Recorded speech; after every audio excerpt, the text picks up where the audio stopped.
It is 4:30. Welcome, everyone. Good to see you here.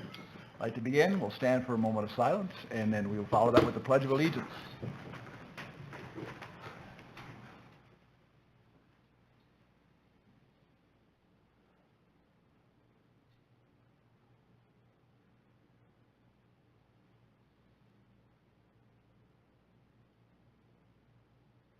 Please join me. I pledge allegiance to the flag of the United States of America and to the republic for which it stands, one nation, under God, indivisible, with liberty and justice for all.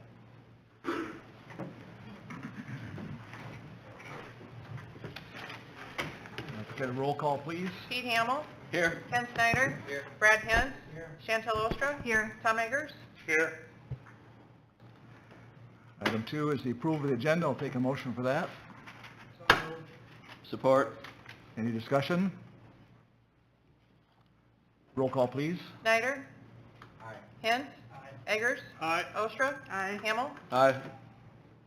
All right, moving now into the public forum portion of our meeting. This will be for items off the agenda, on or off the agenda. Aaron, we'll get to you in a little while if you're further down on the list. Is there anyone else wishing to address the council at this time for items that are not going to coming down the road here in a little bit? Seeing no one, have we had any written comments? None. All right. Then let's move into the approval for the consent agenda. So move. Support. Roll call, please. Eggers. Aye. Hens. Hamill. Aye. Ostra. Aye. Snyder. Okay, then let's move into item 6A. I'd like to open the public hearing on the appeal of code enforcement action at 523 10th Street. Aaron Bankin has asked for an appeal on this, so Aaron, I'm going to open the floor to you first of all and let you address the council at this time. Before you start, I'd like to just read, in case there's going to be public comments that follow, I'd like to just read our guidelines for speaking in the public forum setting. Public forum is the city council's opportunity to hear comments from you at the beginning of the council meeting for items going on and off the agenda, except for public hearing items, which is where we're at now. During public forum, the city council receives comments but refrains from speaking. The mayor may ask the city manager to follow up. The number of speakers will not usually be limited at the public forum. Total length of the forum is desired not to exceed a half hour and may be lengthened at the discretion of the mayor and council. Anyone who wants to speak during the public comment period should do the following. Number 1, raise your hand to be recognized by myself, and then come to the podium and state your name and address. If you have handouts, give them to council before the meeting. Be concise and limit your comments to 4 minutes. You may not save your time for later or yield the remainder of your time to someone else. After speaking, please be seated. If you're addressing a matter on the agenda, state the agenda item you're speaking about, and if you're speaking on more than one agenda item, arrange your comments in chronological order. Try not to duplicate information that has already been presented. Direct comments to the entire council, not to an individual. Questions and issues raised during this time will generally not be answered. Maintain a courteous and respectful manner. If you are a presenter on an item which has been formally placed on the council agenda, this public forum process does not apply, although you are asked to be succinct in your presentation. Iowa law requires certain matters to have public hearings, which have their own comment periods. Comments pertaining to a public hearing item should be saved for that item, and the 4-minute comment period will also apply for public hearings. Thank you to everyone in the audience for attending this important meeting. Okay, Aaron, introduce yourself when you get back to the mic, and your address as well.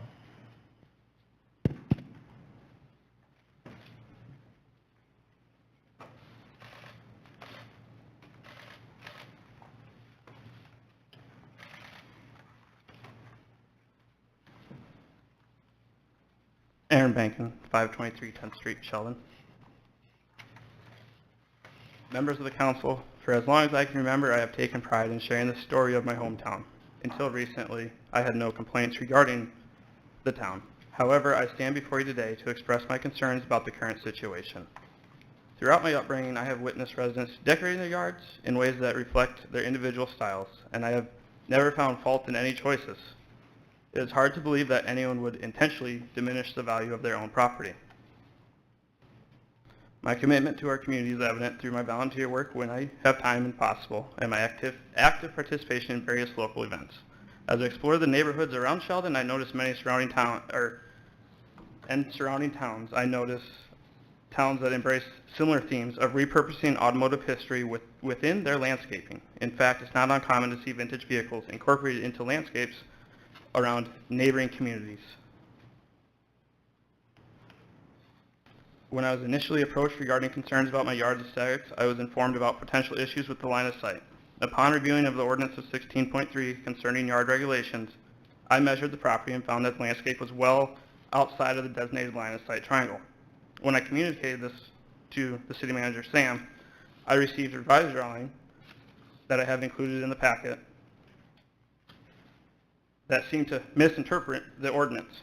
I have included the images, which I feel are incorrect, which also make more properties fall under the violation more now than what they already did under the current regulations. I struggle to understand how one can redefine a clearly illustrated regulation to suit a specific agenda.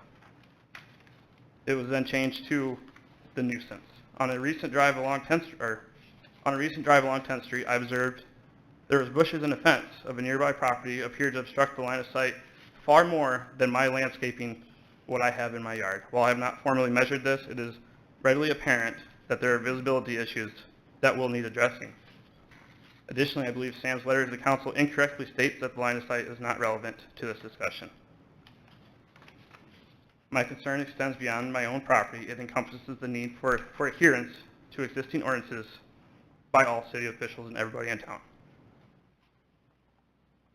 In several correspondence with Sam, past and present city officials, they have remarked positive remarks about my project. And Sam referring to a nice vision. I have that stated in an email that I had in the packet. However, a statement included in one of the emails suggested a desire to avoid conflict with my family name. That has troubled me because it shouldn't be about my family name. It should be about everybody in town. You shouldn't want to be on the wrong side of anybody. You should want to work with them. It is imperative that the city management treats all residents evenly without the bias based on family status or connections. While I acknowledge now that there are mechanisms for discussing potential rule changes, I was unaware of such avenues when I first initiated my project. Had there been an opportunity for direct dialogue, I would have been open to exploring compromises, modifying its size, etc. In fact, I already had begun to resize the car, remove the frame, move the wheels. That was the plan. That was just the way to get it over there. Aaron, you have 1 minute left. And Sam asked me to stop further work on the project. For those unfamiliar with my project, while it may currently resemble a piece of automotive history, there is comprehensive vision behind it. This endeavor seeks to transform an area of my landscape into an attractive and meaningful space, the cars serving as a focal point. Furthermore, I believe the concern regarding stray animals is overstated. There are porches, garages, trailers, and many other items without facing the same scrutiny. Regarding maintaining neighborhood aesthetics, I firmly believe that each individual should have the freedom to express their unique tastes as long as the general upkeep is observed. The diversity of our community's decor adds richness to our environment. I have attacked examples of many things that fall underneath the junk ordinance. Also, there is a one limit, or ordinance 50.02-24. It states, other than in an enclosed building on private property zoned residential, storage of any 2 or more vehicle parts are not allowed. My part is 1 part. As speaking of the topic of the immediate neighbors came to light this morning, city employee was asking our neighbors, it sounds, to complain or write letters about my project. I had heard hearsay, but now regarding the letter that Mark and Melinda Van Beek released today, it feels to me that that is correct. And if that is true, then the city members that are doing that should feel ashamed that they are doing that, and how many other projects that may have happened to in the past or happen to in the future. There are many supports that I have received on my petition for the people that could not be here because they are at work or whatnot, which I have included that list of people in the packet also. Okay, Aaron, I want to just clarify. I said you had 1 minute left, but you are on the agenda. You are the presenter, so Okay. we're going to give you a little leeway Oh, here. well, then I skipped over stuff, so. That's all right. Okay.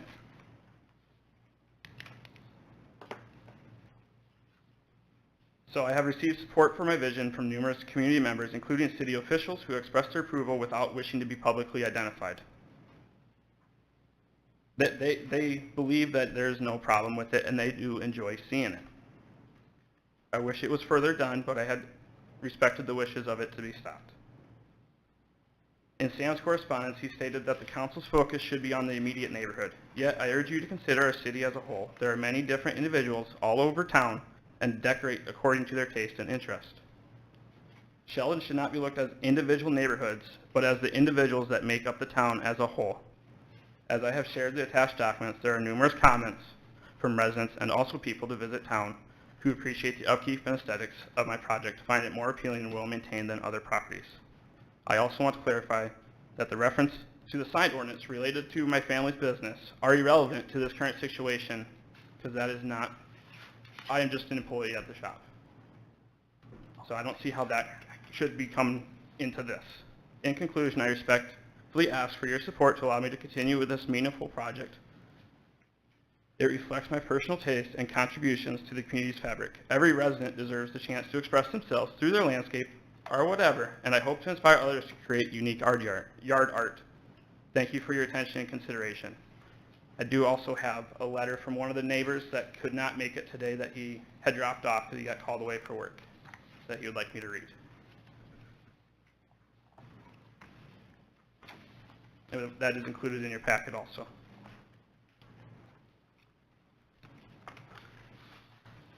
So this is from Bob Davis at 509 10th Street and the property of 513 10th Street, adjacent to mine.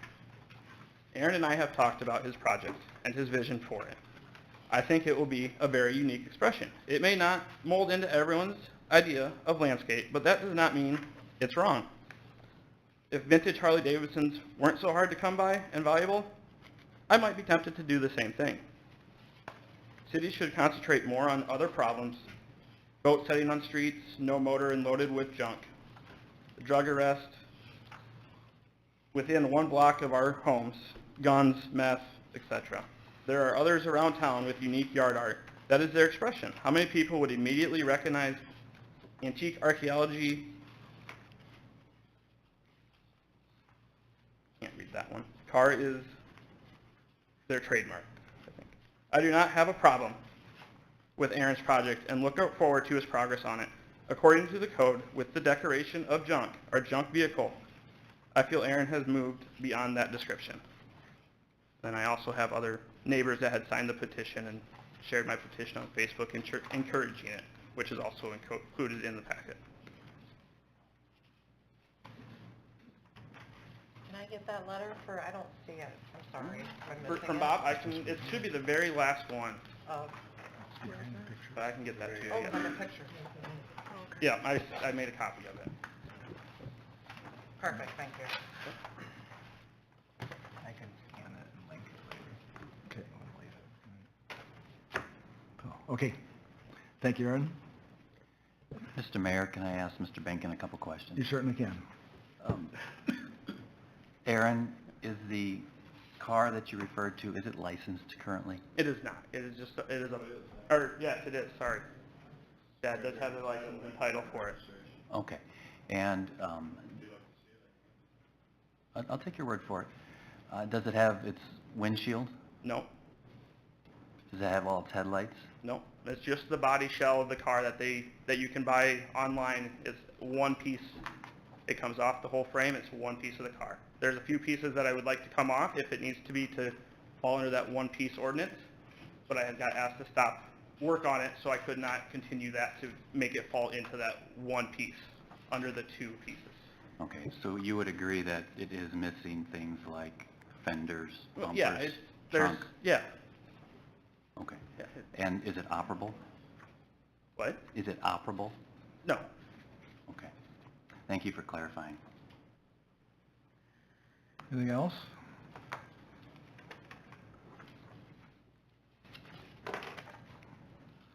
All right. I'd like to then open it up to anyone else. Ron, state your name, please, and address. Ron Bankin, 721 4th Street. My business is on 722 Park Street, which is why I'm here, because that kind of got brought into this. Here's kind of what I have. I'll read this to you. And there's the copy in yours and the back pages. I want to thank you for visiting with us tonight. I'm here to speak on the behalf of Aaron and the situation surrounding this project, which has come under scrutiny. First, I had to clarify a few points. Aaron, as many of you have seen, has been put considerable effort and creative into this project. While some of the items he displays may not appeal to everyone, which he's covered, they are simply not junk stored in his yard. If he'd like to do that, he'd just put it in his vacant lot. As someone who values creativity and presentation, I can assure you that Aaron maintains his space thoughtfully, with a little occasional reminder from my wife and I as his parents. Aaron is incredibly busy, balances 3 jobs, 2 businesses and a job at the restaurant, volunteers in the community wherever he can. He spends a lot of time in the car show, lots of time. And for instance, there's a claim in landscaping, or for other instances, there's a claim in this landscaping project that harbors stray animals, which Aaron has covered. The other ones was some individuals that evidently have complained that we have no idea where they're at. They must be living or hiding in their weeds and behind their yard art, because we have not heard who they are. Aaron wasn't aware of all the avenues available to do that. I maybe should have known that, but I don't follow politics very well. I'm more of a common sense person, which Mr. Quaker realized the first time that I visited with him, which was about my sign, which had really nothing to do with Aaron's personal property. The car did come from me, which was there. And when I put my sign up in 2001 and 2002, it was the original Pizza Hut sign, which had a message board on it. I worked with Alan Johnson on that project and worked with him with many projects with no problems. I respected all the things that we had done at that point. I upgraded to a digital sign in 2020. I didn't really think there was a necessary, because there was already a changeable copy message board there, that it needed to have that, which I was informed later that I did need to have. But then also in the discussion was brought up about the changeable animations and frequency of frames, which then I had brought up, built on common sense, is look down the street. The city or the school district sign has flags waving, balls bouncing, curtains flashing, going open and closed. And I mentioned that to him. I said, what about that? He says, well, you should be, you're the sign person in town, you should set an example. I said, well, to me, the school should set the utmost example. And I said, when they change theirs and you talk to them, which he never has evidently, because they're still playing the same ones that are there today.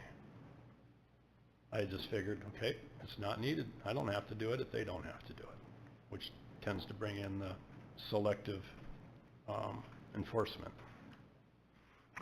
We have 1 minute left, Ron. Okay. So I felt at that time, he was there basically, he didn't want to talk to them because he didn't want to pick on a fight with somebody bigger than him, but he'd pick a fight with me because I was smaller than him. So I decided to wait with that and decided that's what we were going to do. Then after hearing today too on how some things are handled, and I'm just kind of shortening this up that I've got here due to time frame, that we had talked to an individual today, Brady and Hartog, that he had received letters from the city about this meeting, which to me was just kind of there to provoke probably more people to complain, because evidently if they were unhappy with it, they would have complained and already issued their own complaints. So to me it just drums it up, kind of pitting neighbor against neighbor, which also backed up what Mark and Melinda Van Beek had stated in their deal. All right, we are at 4 minutes, so thank you for your comments. Yep.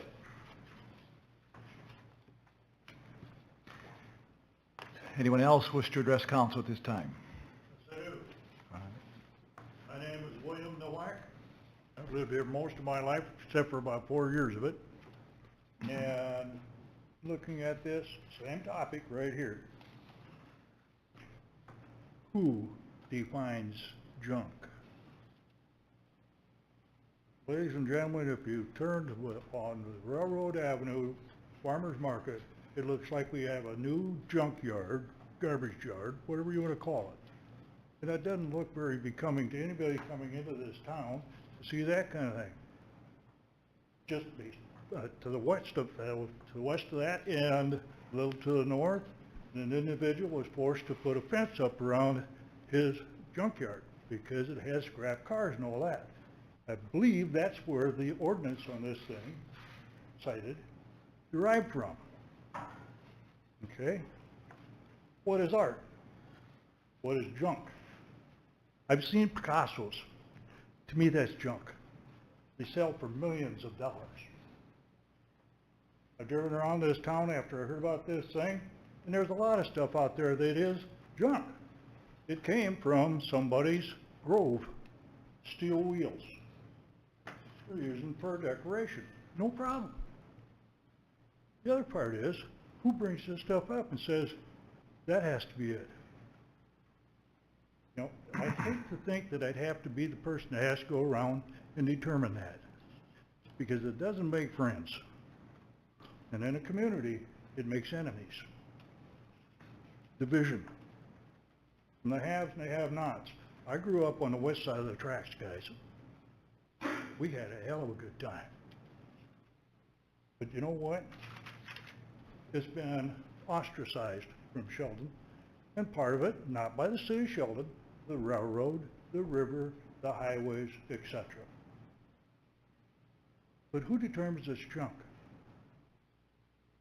That's a real tough thing to do. If it's a whole car, fine. But I can take you to a number of places where you got people living in a trailer house. I don't think it even has any wheels on it anymore. But it's supposed to be a one-family dwelling. Is that a vehicle? There's also a car sitting there. It's been sitting there long enough to where the weeds are growing up through the hood. To the neighbors, offensive, but they're not raising Cain about it. I'd like to know how you're going to determine what's junk. Because in one eye, it's art. In another person's eye, it's junk. I've driven by it, and I look back at days old, especially if you're a kid. I'm 80 years old, or will be shortly. Some of you in here with me. Take a look in the trunk. If you haven't, maybe you ought to. Because if you grew up in that age, that's probably what you had in that trunk. A case of Budweiser, some old fruit jars. You've got about 40 seconds, That's Bill. all I've got. Thank you very much. Thank you for your comments. Good afternoon, Council. I'm Aaron Holtrup. I live at 723 5th Street here in town. State your name and address, please. Aaron Holtrup, Okay. 723 5th Street. Okay, you were just doing that. Sorry. Can hear I've lived here like my whole life pretty much. I've gone for like 5 or 6 years. And I kind of want to touch base what Aaron said too, like people's landscaping and stuff like that. It really defines, it's really particular to that person. So it's no different than someone laying P-rock in their front yard and their bricks versus white rock. Maybe someone doesn't like their white rock from their window because it reflects, right? I don't understand why Aaron having a car in his yard is even a real big deal. It's no different than having vines grow on your house or on your brick wall or in your garage or whatever. Some people think it's nice, it looks natural, whatever, and some people think it looks like shit. And it's kind of like, how do you decipher what looks good and what doesn't look good? And I think that people kind of need to get off their high horse and kind of chill out a little bit about that, because I rent from Brady in Hartog, and he's told me that he's had people physically tell him to complain to the council about certain houses to get them condemned or start an issue about it. And I think that's kind of absolutely ridiculous, to be honest. And I think that the council doesn't really interact with those type of people. You know what I mean? Like, do you guys go to a lot of car shows? You guys hang out at the car shows? Yeah, you guys like the cars there? Well, it's like Terry Klein, you guys want those slick, right? That 56 he has, he's been working on that for, what, 12 years, 15 years? And it started just like Aaron's car, in the front yard, in one piece. And now look at it. That thing's worth like 70 grand. I mean, Aaron's not doing that to it, but like, it's just the point of the principle. It's like, it's what he likes. It's not hurting anybody. It's not causing anyone to have problems or anything like that. If you don't like it, then shut your damn curtains. Watch the language. It's just ridiculous. Like, I had a 69 Ford behind my grandma's house over on 6th Street. It was behind bushes. It was pretty much covered up. And Jet Corver contacted me more than 5 or 6 times saying that the city kept calling him, telling him to call me to come back and move it. It was licensed. It was registered. It was insured. The only thing that was wrong with it was I was redoing the motor. So I was putting like new rods, new pistons, stuff like that in there. And I was living in Colorado, so I couldn't really come down here and just do it. So I ended up having to spend, what was it, like $750 just to fly down here to trailer it like 2 miles out of town. That is absolutely ridiculous. So I think that like kind of like Aaron said too, we need to stop like kind of pinpointing certain people out and kind of think about it as a whole community type thing. You have a minute left. And kind of like what he said too, is people are more worried about how people's houses look when they got crackheads driving down the street on a bike at 3 a.m. yelling God knows what. And there's crackheads hanging out at Casey's until 3 a.m. just making the town look bad. Like, that's what we need to be worried about, is that stuff, not not what Aaron has in his front yard or whoever. But that's all I got. Thanks, Council. Thank you for your comments. Yes, ma'am.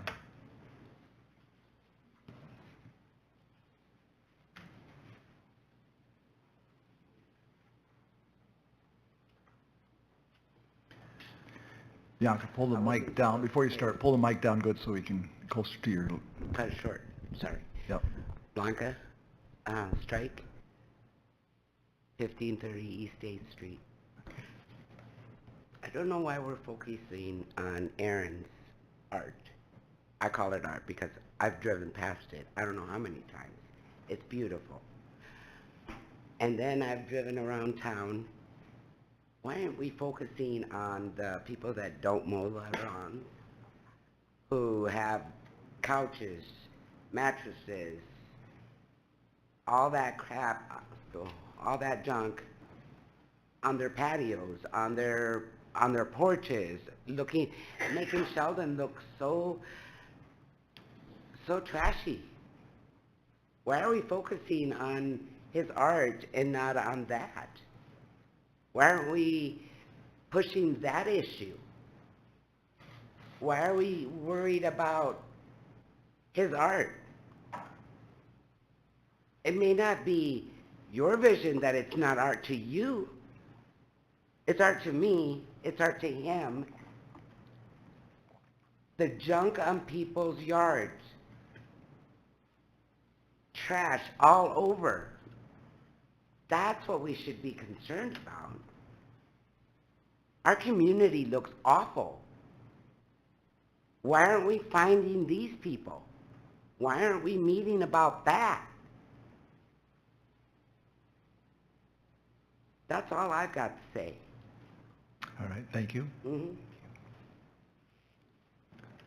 Anyone else regarding this topic?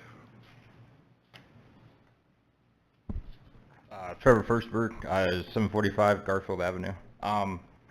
One thing I really want to, say, Aaron owns a lot next to his house. It's a vacant lot, it's empty, nothing there. Takes care of it, keeps it clean. If he wanted it to be junk, he would put that car there. Put it in front of his house, built it into landscaping, looks nice. I don't see a problem with it, I guess is my concern. So, thank you. Thank you. Anyone else? Sir. Yeah, Marv Van Riesen from Sheldon, Iowa. I think the whole crux of the matter is trying to keep the town cleaned up, I gather, property and so forth, and we gotta be commended for that. However, when that's done, I do believe it should be done in a fair manner. And, example of that, I've, talked to several councilmen, and one of them, over the last 2.5 years in Sample City Manager, about a piece of property that looks, right uptown, looks like sin. It's a mess. The front end's sagging down into this. I mean, it's a mess. But yet, these guys got a target on their back. And he's after them, just like we're Harvey Korseman. And that building is 309 East Street over here. Yeah, attorney, it's the mayor's, or the mayor's building. Has he been notified? It's a good question. I have noticed that there is a difference. Quite obvious, so who you're picking on. Like one guy's dead who's along the highway now. He had a little bit of a mess there, but that could have been handled a little different, I thought. Harvey Korseman over here. You just pounded him to death until you finally gave in. For what? Go look at that mess. I didn't have any problem with the grinding of concrete and so forth. Go look at it. It's a mess.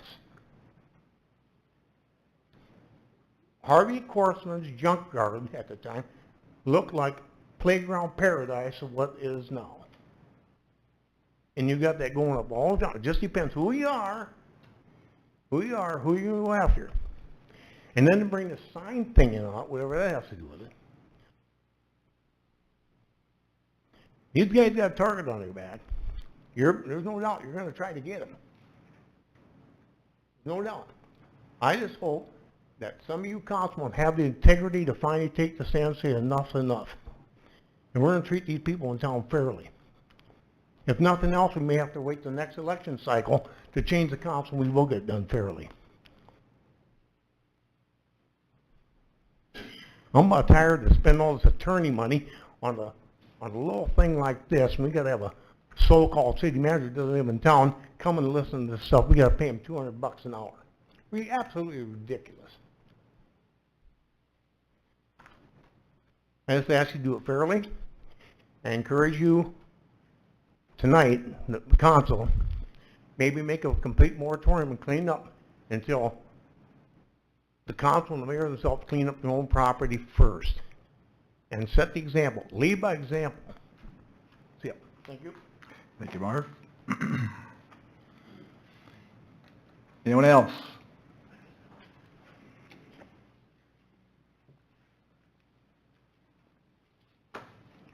Jeff Wagner, 313 23rd Avenue. I guess the other side of the story was, well, I've not driven by Aaron's property, and I don't know what it looks like, and I'm not going to judge that. We as taxpayers in the community have an expectation for the city to protect our value of our properties also. And so I question having laws that we can't enforce, we can't interpret, that we wait for somebody to complain about.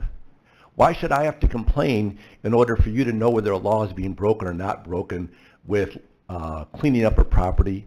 I reached out to you, Sam, on January 13th or June 13th about some property that hadn't been mowed. Nothing's happened on that. We've got lots of different things. So I'm just asking, let's clarify laws so that we can enforce them without having to have all this discussion on it. And maybe we just need to table this and come back and visit whatever the interpretation of yard art is, because we're never going to win this yard art. We're never going to win cleaning up of property until we define it simple. Why is it that we can say snow has to be removed after X number of hours, but grass can grow for 2 or 3 weeks or months? I got phone calls from you, Sam, asking me to have my employees mow their lawn because it was too long. Then I contacted you about lawns, and you said there's nothing I can do about it. We need to go back and visit the real problem here before we start picking at individuals. I don't think we have to say we're not going to enforce laws until somebody complains. Does that mean that when I'm speeding, as long as nobody complains about me speeding, we're not going to enforce that law because nobody complained? Complaining isn't the solution. Thank you. Thank you, Jeff. Any other comments?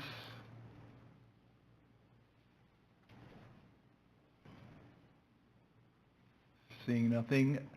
Steve, are you prepared to comment on anything at this time? Do you wish to address council? I don't have a formal presentation, but I'd be glad to answer any questions. Okay. The microphone is there. You can come, use that one right there, or you can come to the...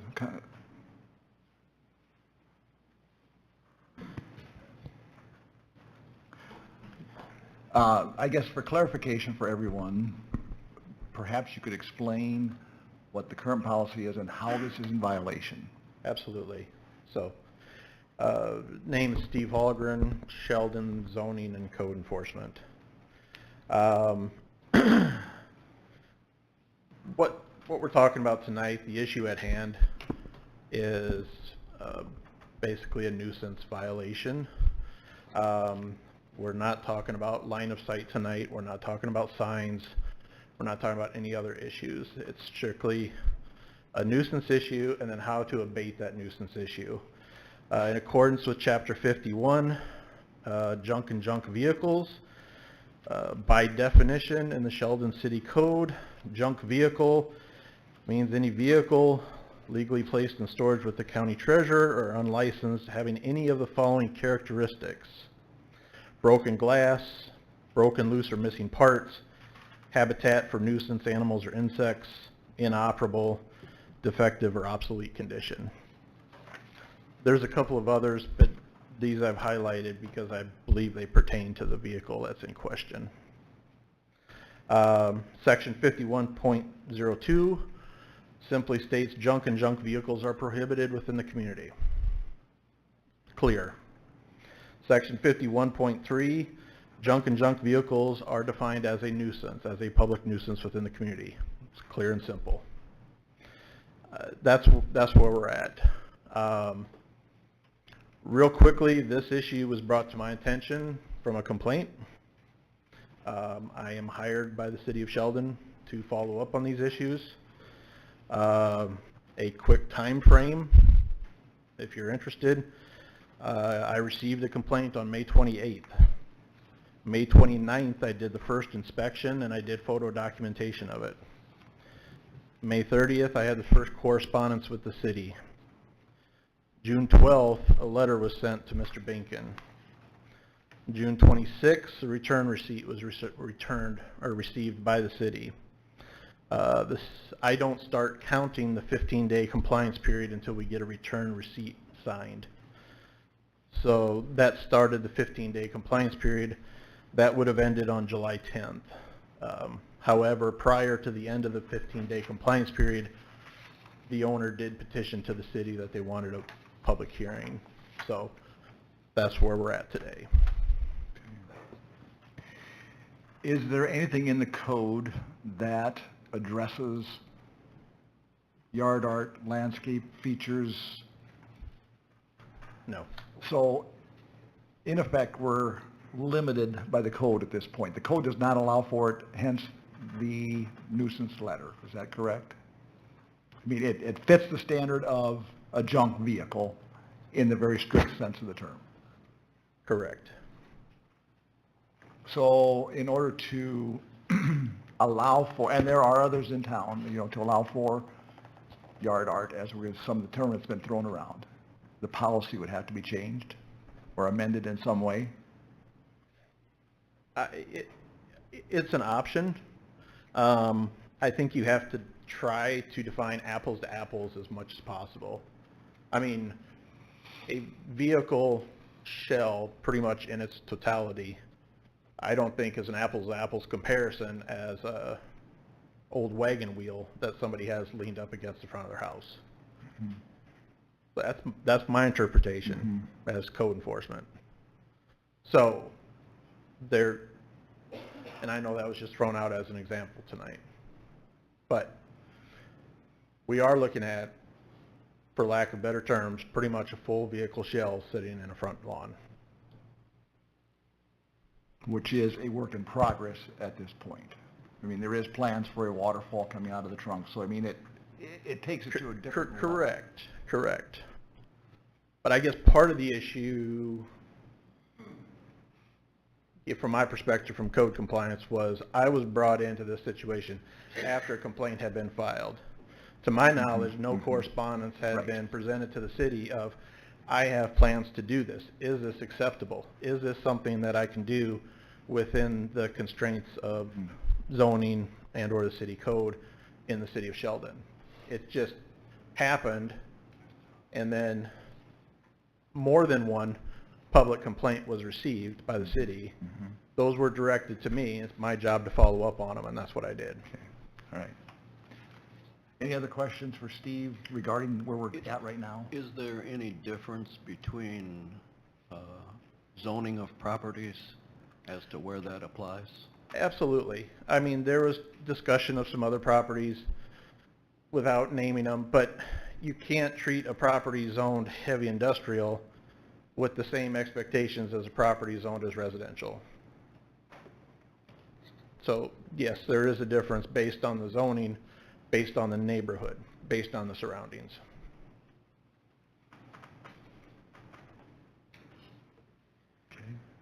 I would even go as far as saying there's a distinct difference between highway commercial or commercial zoning. Doesn't even have to be highway or heavy industrial, but highway commercial carries a little bit different distinction than a traditional residential neighborhood. So with that distinction you just mentioned, in your experience working for the city through the ordinances that we have, how does that play out? Because I read this ordinance and I don't see anything in here that stipulates, zoning considerations. So from your experience, how are we defining that? There's not, but there is, and I don't have it specifically in front of me, but there is provisions in here that do allow for salvage yards, auto salvage. Correct. Junk yards. Those fall under that zoning classifications of light industrial, heavy industrial. In commercial areas, you can have auto sales, you can have auto storage, you can have condominium storage, those types of things. None of those are permitted within residential districts. Okay. So that in terms of zoning, that's sort of the difference. We're talking about different quantifiable uses of what uses are allowed in these districts. Yeah, and I understand that. At the core of it, residential is pretty simply defined as residential dwellings. Yeah, and I understand that. Yeah. But what I'm trying to define as being, Mr. Public, JQ Public, Right. wants to know what the rules are. Correct. Where do I go find those considerations so that I understand, okay, so I'm zoned residential, this is how it applies to me. I'm zoned commercial, and this is how this applies to me. How do we provide the public that definition and understanding? From your experience working with our ordinances. From my experiences, it still goes back to where the complaint originated from, what the complaint is, and the basis of the complaint. So this complaint received was based on there's a junked vehicle sitting in the front yard. That's what I followed up on as a complaint. Okay. Steve, also, there have been some comments addressed along the lines of why aren't we looking at other nuisance stuff? On average, in a month's time, or, how many nuisance letters do you send out for the city of Sheldon? I am in Sheldon at least once a week, if not twice a week. On a given week, it could be 10 to 15 letters. So in a month, multiply that. It's probably easily over 30 to 40 letters in a given month. And what is the... Now, this time of year, mostly we are working on tall weeds and grass. I'll be perfectly honest with you. Okay. But when we're out there, tall weeds and grass, we're also looking at vehicles parked on front lawns. That's parking violation, so they'll get a notice. We're also looking at general nuisance abatement. So I will tell you, most of my general nuisance abatement is complaint driven for the city of Sheldon. Now, am I going to turn my head another way if I'm out doing a compliance check of the community? And I do compliance checks where I drive practically, I can't say 100% of the city streets, but I'm guessing it's probably 85-90% of all city streets, because I'll take an entire afternoon or entire day and spend in Sheldon. If I see a blatant violation in front of me, I'm going to photo document it and follow up on it. So, But a vast majority of what we're working on now is seasonal. There's a lot of, and to be honest with you, it's just trying to stay ahead of the tall grass and weeds. Sure. It's an ongoing battle. So if this were an old bed frame with a flower bed in it instead of a car, there would be nothing to prevent that. Is that correct? I can't.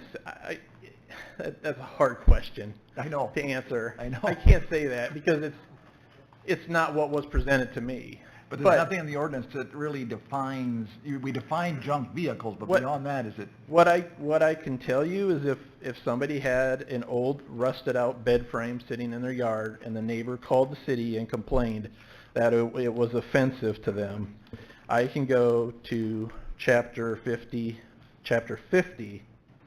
and in part 23 it describes debris, refuse, rubbish, trash. And there's a whole laundry list of items that can be quantifiably defined as a nuisance. So in chapter or section 50.02, there's actually a listing of 25 very specific descriptions of what is defined as an example of a nuisance in the city of Sheldon. There's also a specific definition of junk under 51.01. Correct. The reason I threw that is because there's a picture in Aaron's documentation that he's said, and I've seen this on Long Street, and it looks like, I would call it yard art, I guess, you know. So that is where our job as a council, where do we find the common ground, or where do we, I mean, too far this way, too far that way, and how do we make it work? Right. And it is it's my job of what you task me to do with the city of Sheldon is to try to take a document that can be interpreted in several levels of grayness, and I try to make black and white decisions, if that makes sense. But I am also tasked with a responsibility to protect the property values and protect the property interest of surrounding property owners. So when somebody complains about a property, I can't turn my head and ignore that. I have to follow up on those complaints. And I have to do my best. Now, some of my job involves working on resolution. And I've, I make that priority number one for me. I don't like it when issues even come this far to city council. If I'm doing my job, none of these issues should ever come before you guys to be discussed, because if I'm doing my job, part of that is working on amicable resolutions, potentially between property owner A, property owner B, if they don't like what's going on with each other. And I've done that on multiple occasions across the community that have worked out very well. But sometimes it doesn't. And that's why we have these processes built in. Okay. Any other comments or questions from the council?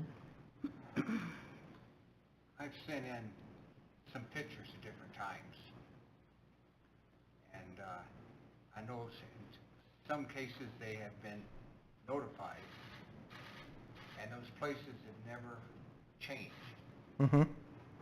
They just continue to be the way they are. I struggle, I'm not a government person. You know, I don't like government involved in my life. I kind of live by the rule, you know, treat your neighbor as you want to be treated yourself, type thing. And I think about it, when I do something, I think of what my neighbor would think and how it would affect them or my community. And the property values, you know, sometimes it's just a matter of pride and self and a little bit of ambition, and then I don't care. I don't know how you're going to answer that question. And we won't. Yeah. But what I'm saying is sometimes when we send in these things, I would like to see some results on that. Absolutely. And I can't stand here today and tell you that we've achieved 100% compliance results, but I do follow-up checks, and then sometimes that's why I'm in town once a week or twice a week. If we send out letters one week, I come back that following week. I not only do inspections the following week, but I check on the properties that I sent letters out to prior to. Truthfully, in my opinion, I think we're somewhere in that ballpark of probably 75–80% compliance. And I'm talking about people mowing lawns, people moving vehicles off the yards, this and that. Now, can I sit here and also tell you that I've driven by a property that somebody's moved a vehicle off the front lawn and I drive by 2 weeks later and it's parked there again? Yeah. And it annoys me. And if I have to send a letter out again, I will. But those are the things we run into. Are there people that don't like mowing their lawns and they're not going to? Absolutely. That's why you guys hire me. I follow up on it. So, other than that, I don't know how to answer that question, but you make a good point.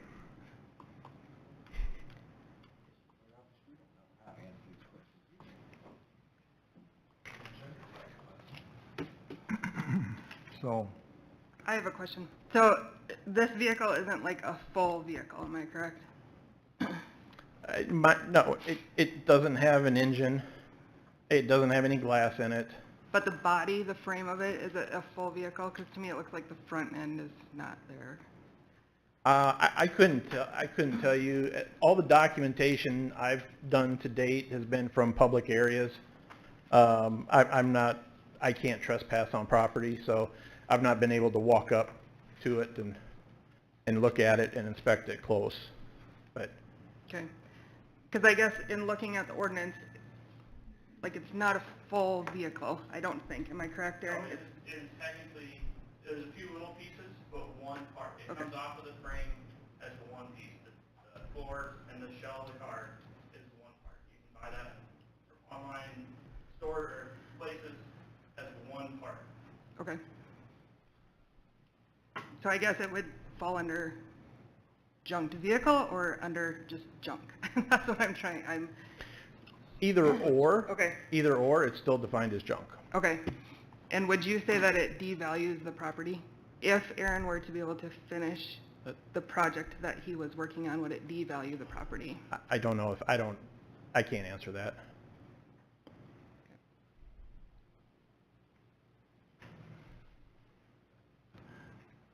okay. All right. One more question. If anybody has a question, now is your time to ask Steve. Otherwise, I'm going to let him sit down. Thank you. Thank you for the work you do. We You bet. appreciate your help. Thank you. Any comments or advice from you at this time, Micah? So, Mr. Mayor and council, because there's an appeal, what you've been asked to do is make a decision and take action under City Code 50.06, subsection 3. You have two things that the code requires you to do. First, having heard the evidence and the comments, decide whether a nuisance exists, and then two, if a nuisance exists, what the appropriate method of abatement is. So if you have your city code or you're taking notes, I can just walk you through what the process would be. First, in order to determine a nuisance, you have to go to the general nuisance statute, which is Chapter 50 of the City Code. And under the City Code, there are basically 3 different code sections that you can go to determine what a nuisance is. 50.01 is the general definition of nuisance. It's a fairly broad definition, but that is one place you can look to define nuisance. 50.02 is then different examples of nuisances. And importantly, it's not an exhaustive list. As it specifically states, it's examples of things that are included in the definition, but it doesn't limit the definition of nuisance. So, for example, Mr. Beacon referred to subsection 23 that talks about, I think it was 23, or actually 24, thank you. Didn't scroll down far enough. Vehicle parts, and it talks about 2 or more vehicle parts. That is one example, but it's not the only example. And as Steve pointed out, that wasn't the code section that was cited by the city in this particular instance. So 50.01, broad definition, 50.02, different examples, and then 50.03 says there's other conditions that are deemed to be nuisances. And there's 5 of them. The city has utilized various different subsections under 50.03 previously, but in this instance, it utilized subsection 1, which is chapter 51, or junk and junk vehicles. So if it falls within the definition of junk or junk vehicles, you need to go to chapter 51. And chapter 51 gives various definitions and outlines what a junk vehicle is, and it talks about different examples under subsection 2, A through F. To be a nuisance junk vehicle, it doesn't have to be every one of those things. It can be any of those things. Notably, under the definition of junk vehicle, it includes unlicensed vehicles, but the code also specifically states that having the vehicle licensed is not a defense to finding that the vehicle is a junk vehicle. So whether it's licensed or not isn't determinative. It's a question of whether, does it have glass? Is it missing parts? Is it a habitat for nuisance animals? Is it inoperable? Has it moved for 30 days or more? You heard the timeline from Steve. Is it obsolete? Those are all things that can lead to a finding of junk vehicle. So again, question number 1 in this hearing is there a nuisance? Go to the broad definition. That's a place you can look. Go to 50.02, the different examples, another place you can look. 50.03, that brings you to chapter 51 and the definition of junk and junk vehicle. Those are all standards set forth explicitly in the code about what a nuisance is. Notably, in neither chapter is there any discussion of lawn art or such things. It doesn't say a vehicle's okay if it has a waterfall in it. It just says this is what a junk vehicle is. If you make that finding, the city code then requires you to go to a second step. The second step being, what's the proper method of abatement? That's up to you to decide. Previously, the city said, please remove it within 15 days. You have discretion as a council, if you find that a nuisance exists, to say, remove it in this many days, or this many days, or whatever you believe is appropriate abatement. Abatement means take care of the nuisance. So, does the nuisance exist? You've got your roadmap for that. If you find that it does, then you have to make an order as to proper method of abatement. Any questions about the process?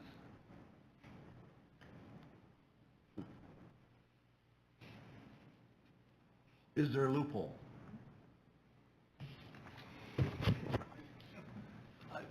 I'm not sure what you mean by that. The city decided to investigate this particular complaint. Initially, by the nuisance enforcement officer or officers, a finding of a nuisance was made. A request to have it abated was made. The citizen followed the proper procedure and requested a hearing. And once you get there, the question before you, is there a nuisance? If so, what do you want to do with it? So you would have to find that there's not a nuisance somehow under that language. Question for you. When we look at the ordinance just for nuisance abatement procedure, and we get into 50.02, it lists up to 12 different things that define what a nuisance or what a nuisance is, and goes from offensive smells to filth, impeding passage, water pollution, blocking public and private ways, billboards, storing of flammable junk, air pollution, weeds and brush, Dutch elm disease, airport airspace, and houses of ill fame.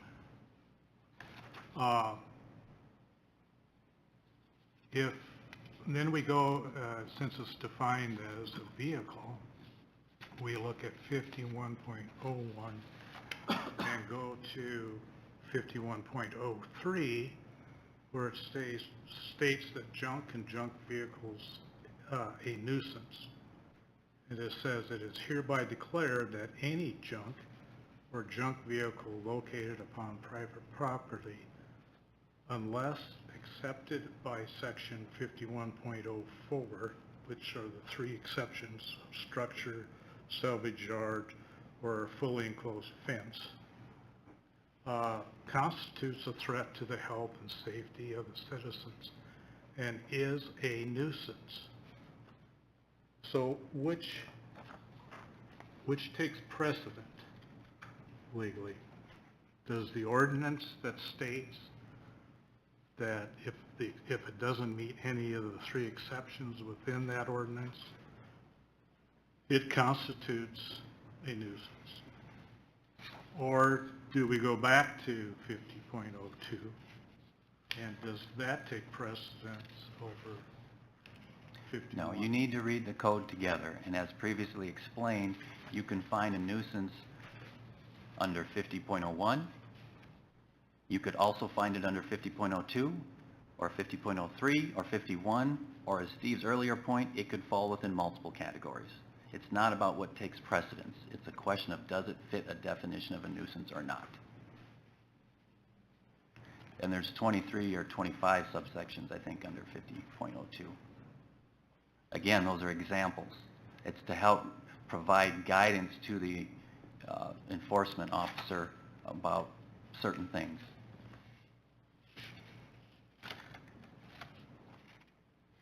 There could be a nuisance that doesn't get explicitly spelled out in any of those and still be a nuisance.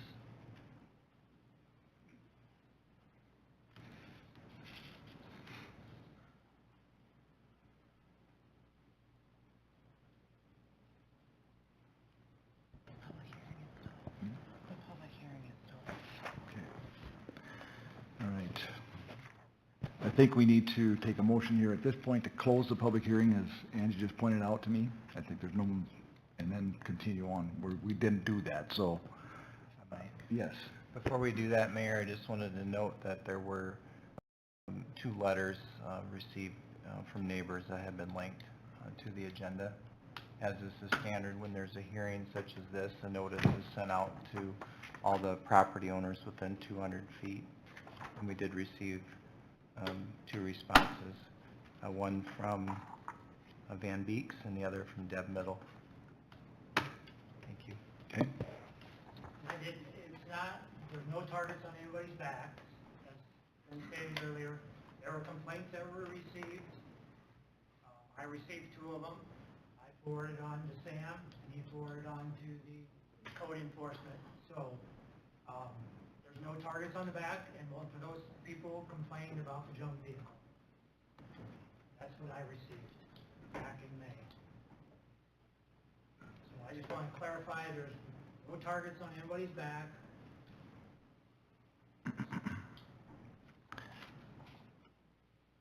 Aaron, please step to the mic if you're going to ask a question.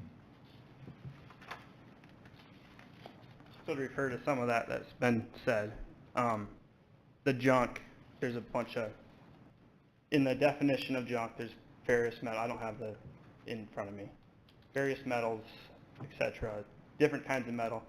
There's plows in town, old farm plows.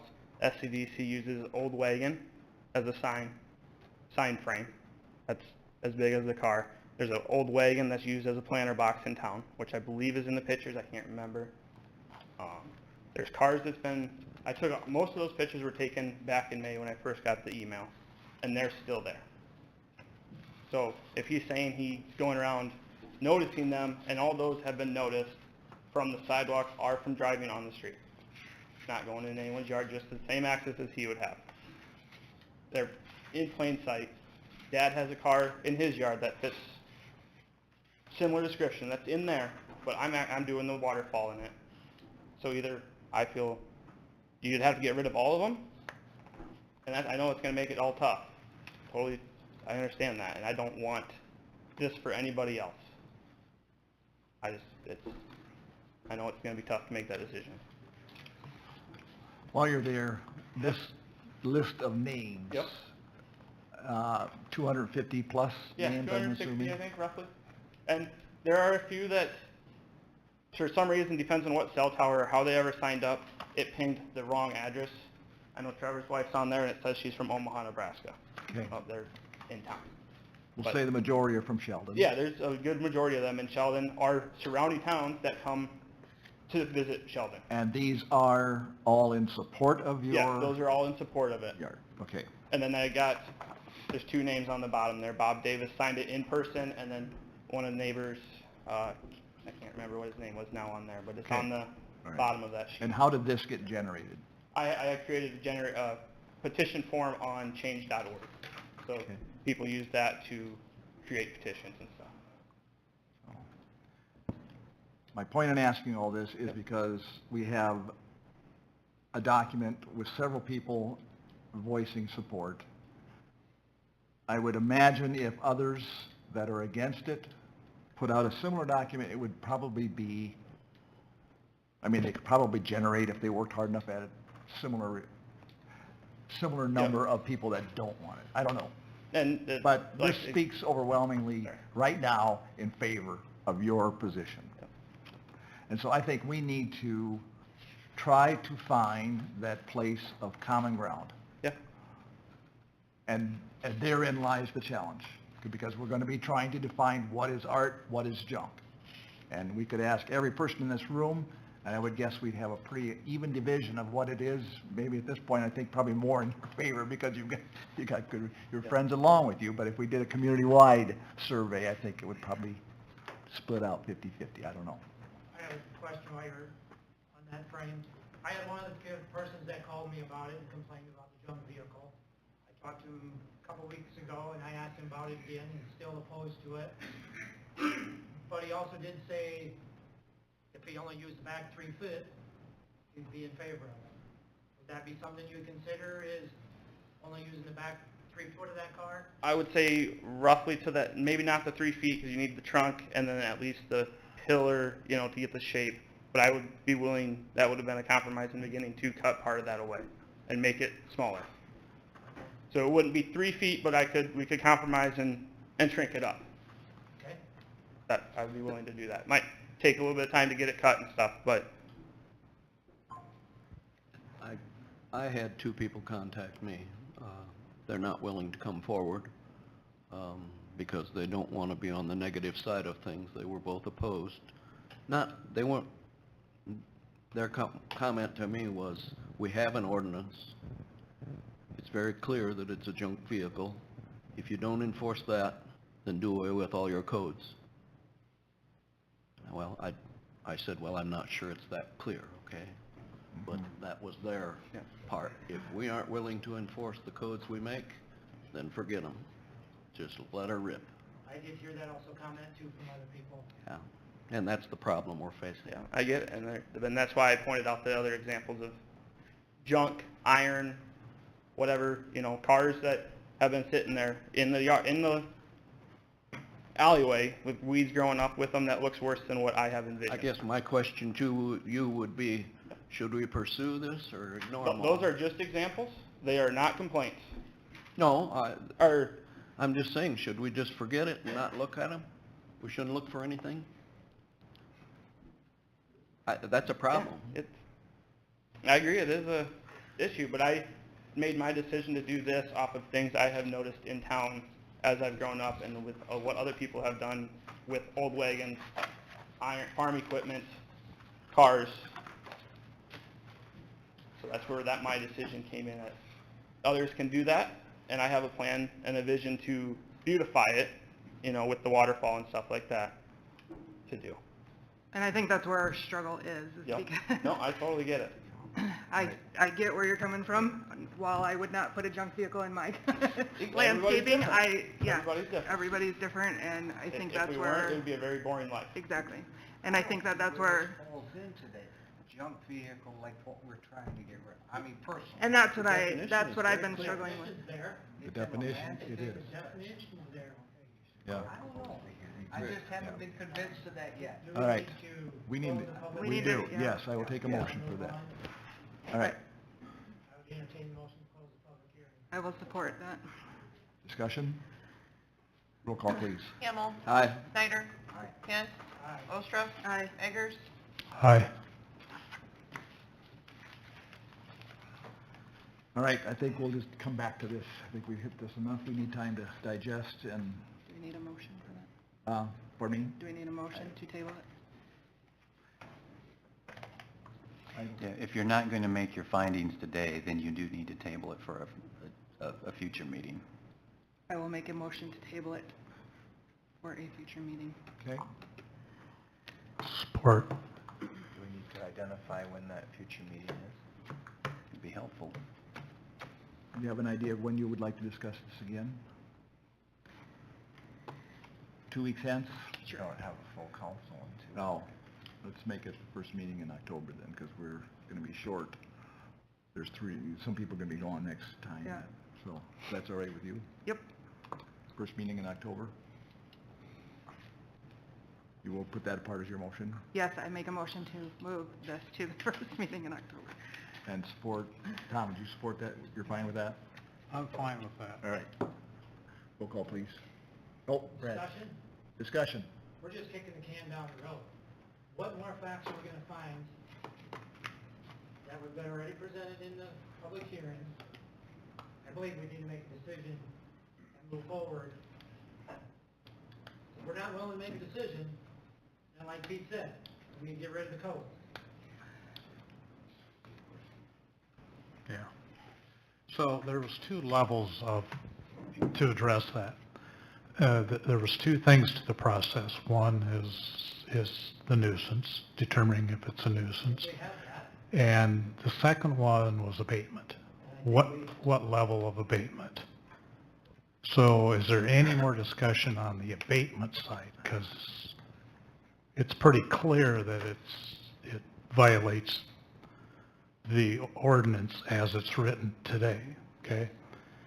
But what flexibility do we have on the abatement side?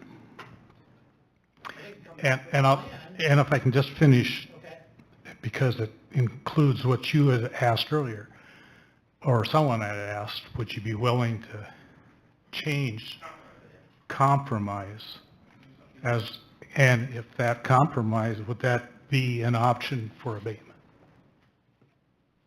He also had the opportunity to come back after we make the decision with a plan of what it's gonna look like. Which could be a compromise at that point. Yeah, I do, when I get everything else ready, I have it, I can show a picture of it to everyone. I have a plan for it. It's a drawing of what it's, similar of what it's supposed to look like. That was in your packet. That I saw something to the effect, was it kind of a hand drawing type thing, or? Oh, okay, then maybe anyway, so in regards to council, is our discussion still need to be about the abatement? Is the abatement the way forward within the process that's being requested of us to follow? So can we say, okay, this is a violation, it is a nuisance, but then can we also say that the abatement decision is that within the next 30 days, we're presented with some kind of a compromise that would, could be the answer versus 15 more days to get rid of it, so. Ron, I'm going to give you a quick second here to say what you had to say.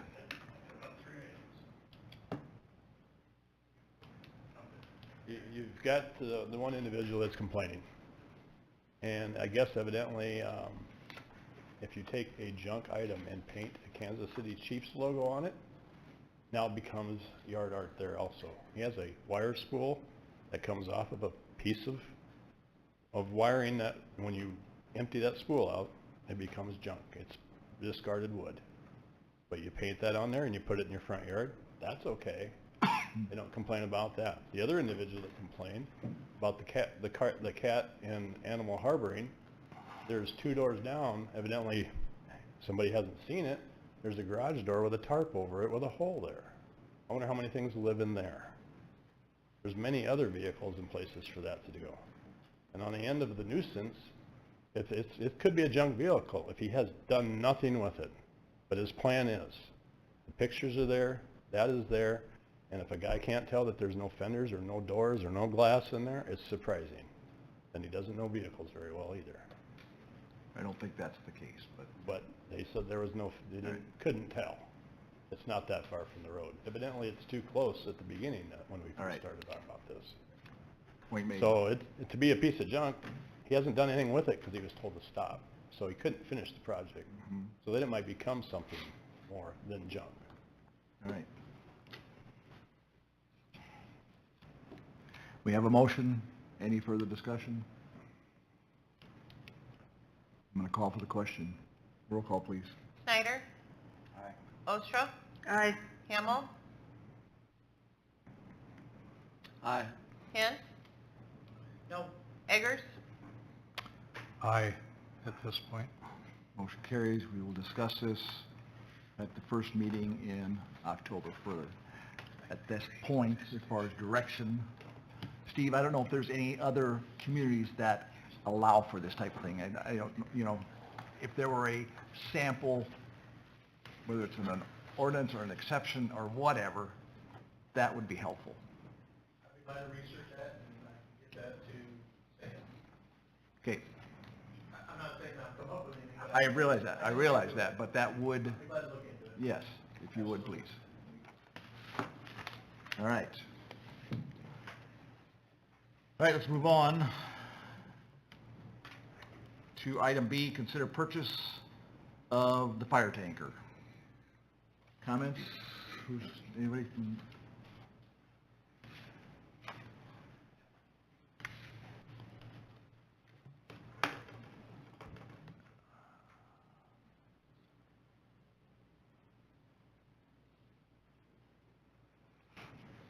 We have a resolution authorizing the fire tank purchase. We would need a motion for that to get this on the floor for discussion.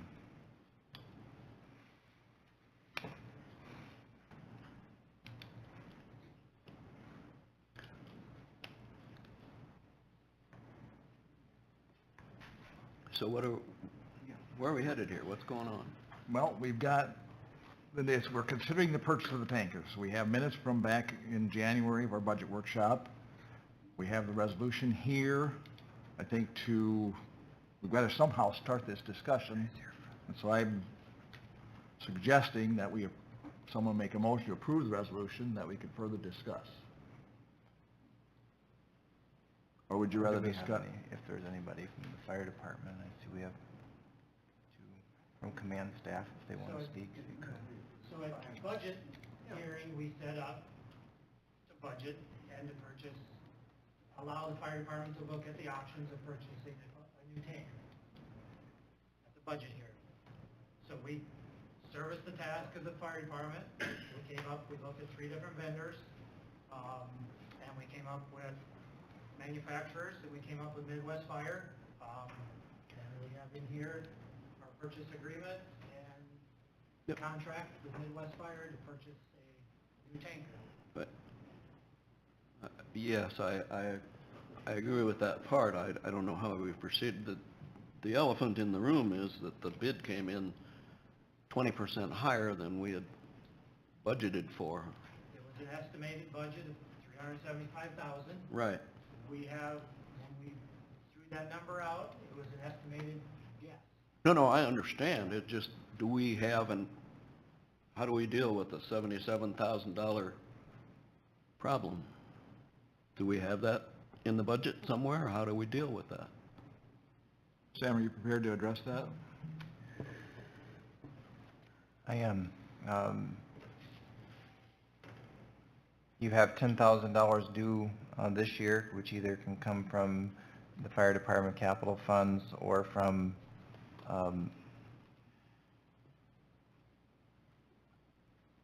the local option sales tax, Angie, from the other problem here is that they in their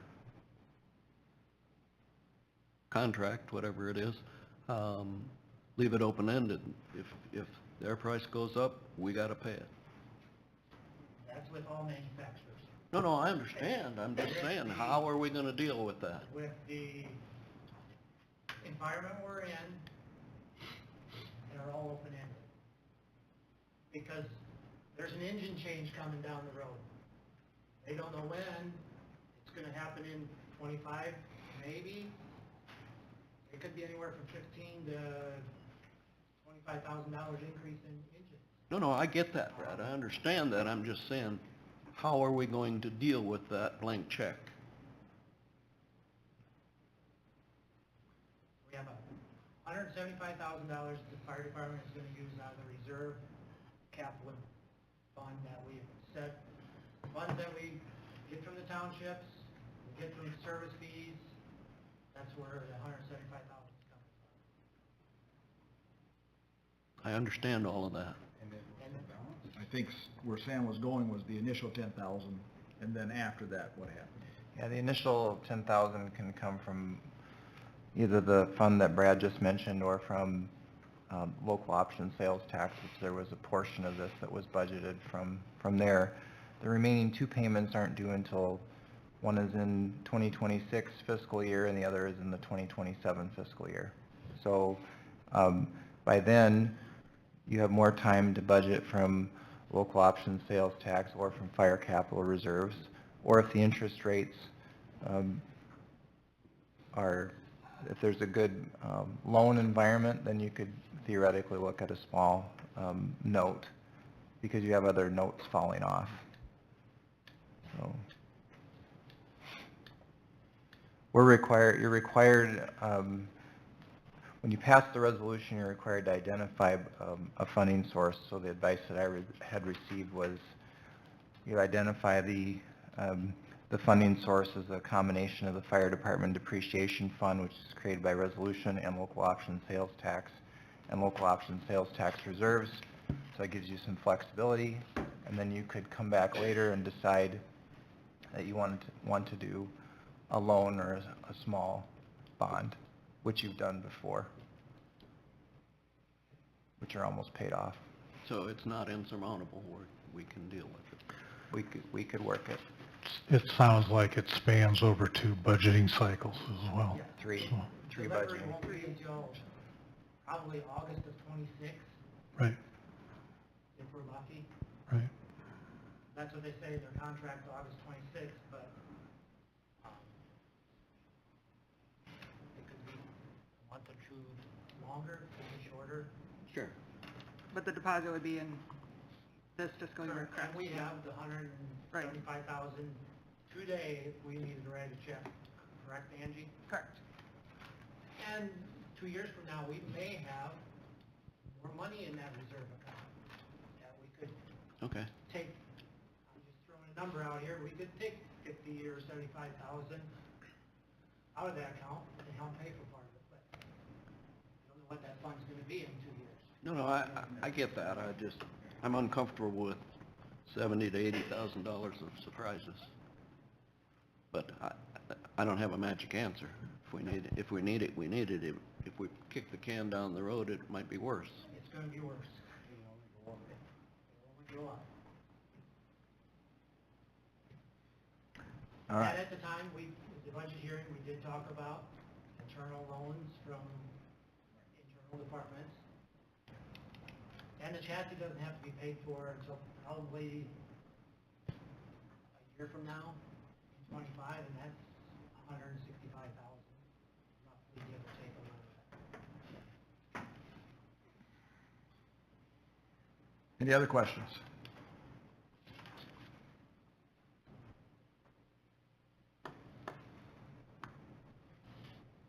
So again, we have the resolution authorizing it. Are we ready to take action on it based on the discussion we've had? Yeah, I'll move that we move forward. I make resolution that we move forward with the purchase agreement as presented.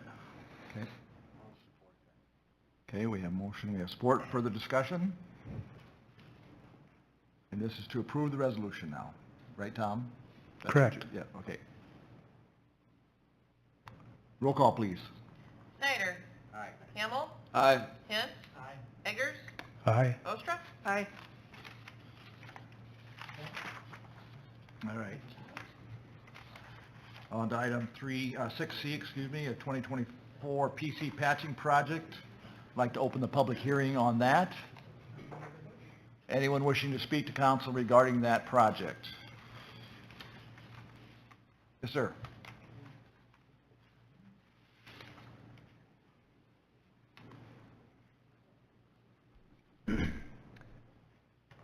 My name's Landon Lyke with Beck Engineering here in town. So just to explain a little bit, we received bids for the project last Tuesday.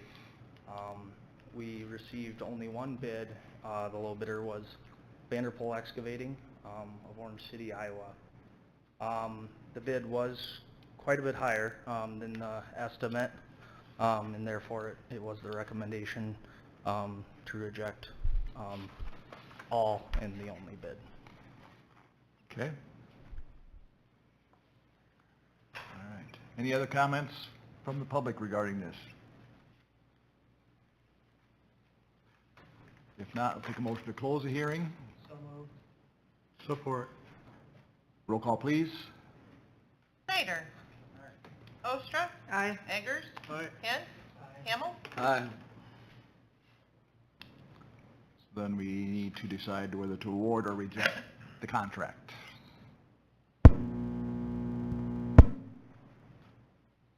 Todd, anything from you? Just to follow up with Landon said, I also agree with the recommendation to deny. It's a little baffling that we only got one bid. Probably just some bad timing. This is a first for me. I think it's just the environment we're in. I think give us a chance to go back, talk things over, see if there's ways we can improve. Probably bring back a bid date for you, sometime this winter, which would be a more standard bid environment. We just felt like there was an opportunity to catch the end of a year schedule and the beginning of a next. We thought that might be beneficial. Clearly, that was not the case. Landon's been talking to some contractors. I think we're confident we'll get more bids later. So is there a chance this will turn into a 2025 project? Yeah, there is. There's a chance it turns into a next fiscal year project where we have to carry some funds. The other thing, and Landon and I have talked a fair amount, but there's one thing that we started to discuss, but we haven't got into any detail yet, is this an opportunity to potentially bundle this with a next year's project? Does making it a bigger project potentially make it more appetizing? I don't know that we have that answer for you yet today, but just know that we have a lot of discussions to have before we come back to bid. So you may see the same project come back, you may see a modified project. So what's the downside of not having a project this year to do this? Are we More going work for next year? Well, I mean, are the roads going to deteriorate beyond repair if we don't do this, or? No, this project has one spot that is pretty tough. But if we had to Band-Aid together, we will. So that would be the downside, is maybe an expenditure to Band-Aid something together to extend its life. Okay, so we have, in your opinion, some room to get better bidding than what we've, or at least try for it? We believe there's Time. an opportunity, yes. Okay, all right. Any other comments or questions? Then I would take a motion. I take a motion that we reject Support. contracts. To reject the contract? Yes. Okay, and you support? Yes. Further discussion? Roll call, please. Snyder. Aye. Hamel. Aye. Eggers. Aye. Ostra. Aye. Hint. All right, same song, next verse. The Wyman and 10th Street culvert project, like a public hearing on that. And wishing to address council. Landon can, he can give you the bid results. The same story, only worse. Thanks, Todd. Landon again, Beck Engineering, received bids Tuesday on this as well, after the previous project we discussed.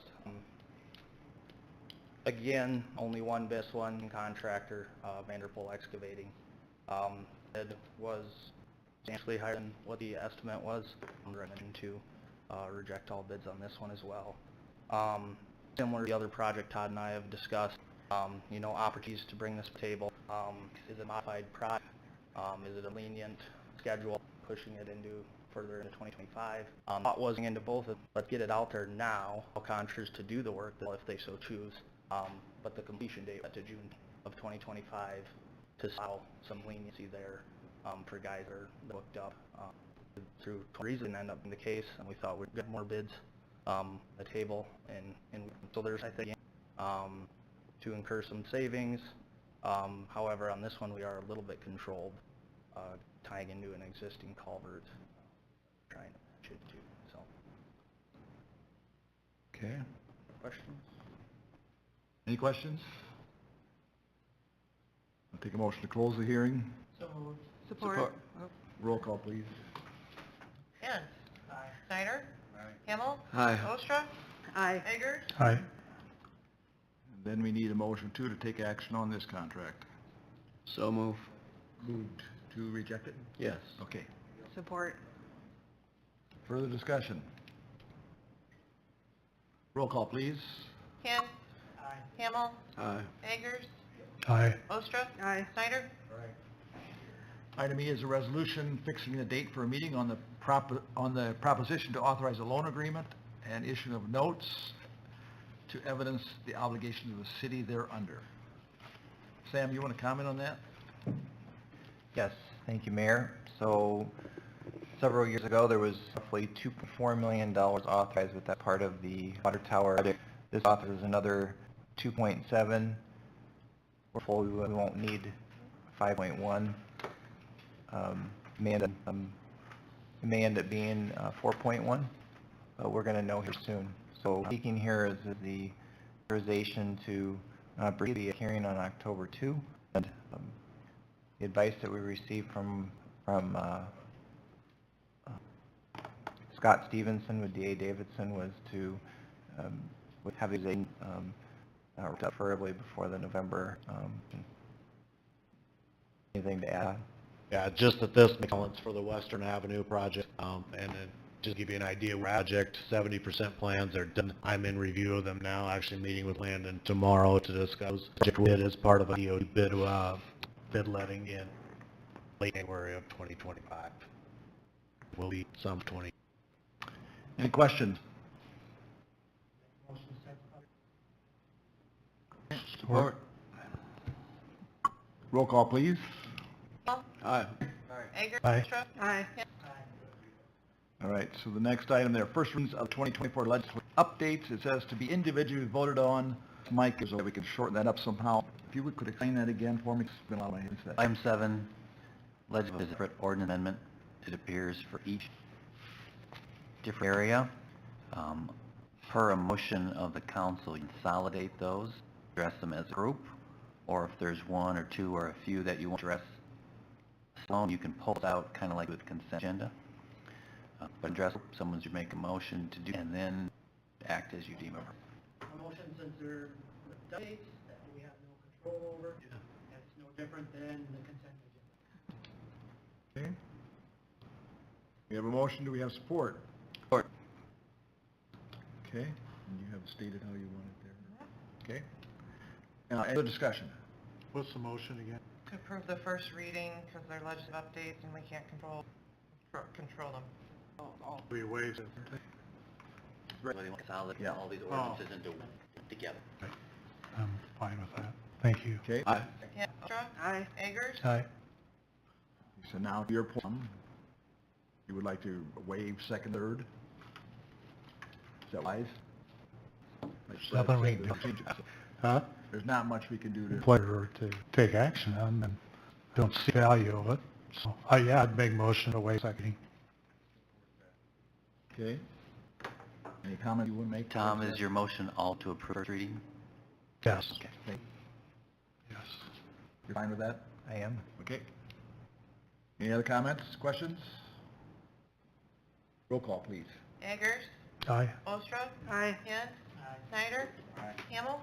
Aye. All right, moving on to reports.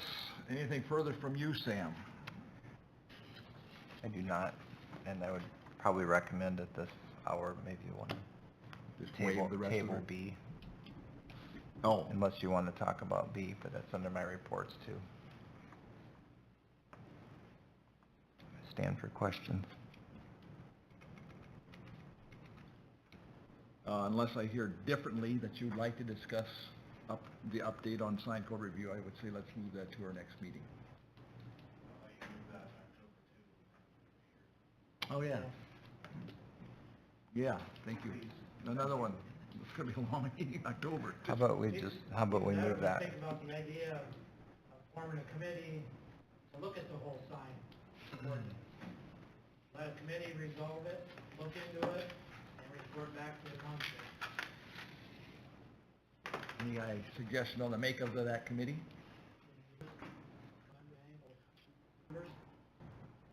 Okay. Sam, you weren't looking for action on 8B anyway, were you? No. It was just informational? Informational. Have my information thought on it, to think about it. And let's move on. Todd, anything further from you?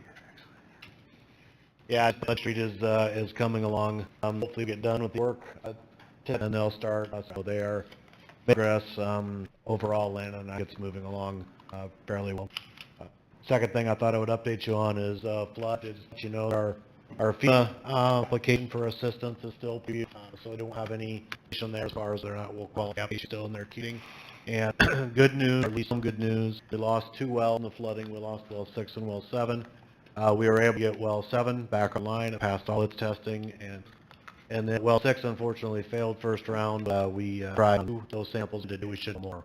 So we got a little better results second time around. So that well will soon be back online. Soon. So Todd, how many gallon a day is that?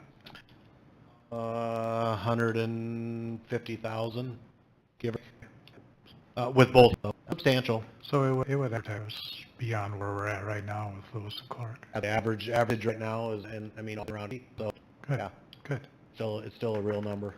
good. That's it. Think you?